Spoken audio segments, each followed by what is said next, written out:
The Bible isn't just a book of random stories. It's 66 different books that come together to tell one story. An incredible one. About God's love for us. And now for an amazing story. Inspired by the book of John, chapter 13, verses 1 to 17. Every year, thousands of Jews traveled to the city of Jerusalem to celebrate the Passover and to remember how God had saved them from slavery in Egypt. He's gonna do it again! Gonna save us from the Romans! Some people believed that Jesus was a king sent by God to take over and rescue them. So when they heard he was coming, they ripped branches from the palm trees and rushed out onto the road. My cousin knows a guy who says Jesus brought a dead man back to life. Wowzers! Crowds gathered as Jesus and his friends, including Peter and John, approached the city. Instead of riding in on a powerful horse like a king, Jesus rode in on the back of a donkey. The people didn't care.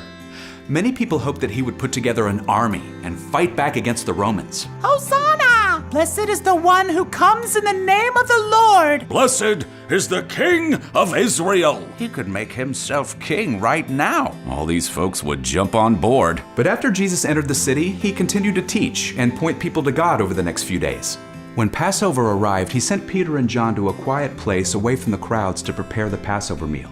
They were putting the finishing touches on the meal just as Jesus and the other disciples entered the room. Is the bread fresh? Saw it come out of the oven. What about the lamb? Done to perfection. Peter glanced down as the other disciples tramped in past him. Their feet were caked with mud and dust from the roads, and to be honest, his weren't too much better. Ugh. Isn't there a servant around to wash everyone's feet? Don't think so. Peter sighed and turned his gaze to the place where Jesus was taking a seat at the table. John, doesn't it feel like something's about to change? What do you mean? All those things he's been saying. I'm going to be lifted up. I will bring all people to myself. The crowds keep getting bigger. Those palm branches, the shouting. Peter's eyes gleamed as he turned back to John. Maybe Jesus really is going to make himself king. I don't know, Peter. Well, the time is perfect. All these people here in Jerusalem for the Passover? It could happen. But when Jesus stood up, it wasn't to make some important announcement. Instead, he rose from the table and removed his outer robe. Wait a minute. Why's he got that towel and a bowl of water? Before Peter could make any guesses, Jesus knelt down beside their friend Bartholomew. Lord, what are you doing? Jesus took one of Bartholomew's filthy, dirty feet and began washing it. What? You can't do that. When Bartholomew's feet were clean, Jesus dried them off with a towel and moved on to the next disciple. Peter gaped in disbelief. People wanted to make Jesus king, yet here he was, doing the work of a lowly servant. By the time Jesus had reached the end of the table, Peter had made up his mind. Lord, are you going to wash my feet? You don't realize now what I am doing, but later you will understand. Peter crossed his arms. No way. You will never wash my feet. Jesus watched Peter with compassion in his eyes. Unless I wash you, you can't share life with me. Jesus' words nearly knocked the breath out of Peter. Whether Jesus was a king or a servant, there was no way Peter wanted to be left out.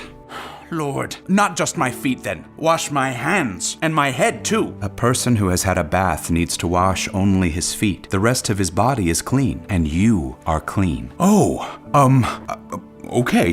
When Jesus was finally finished washing the disciples' feet, he returned to his place at the table. Do you understand what I have done for you? I, your Lord and teacher, have washed your feet, so you also should wash one another's feet. I have given you an example. You should do as I have done for you. Peter glanced at all of his friends up and down the table. Somehow he thought Jesus meant more than splashing water on each other's feet. Jesus meant putting each other first. What I'm about to tell you is true. A servant is not more important than his master, and a messenger is not more important than the one who sends him. Now you know these things, so you will be blessed if you do them. Peter and John exchanged glances. Jesus had really set the bar high, or rather, low. All those people praising him. All those people who want to make him king. He wants to serve them. He wants us to serve them and each other. Jesus had made it clear. The most important noble thing they could do wasn't to stand in front of a crowd and receive praise and applause. No. The most important job they had was to quietly put the wants and needs of others in front of their own.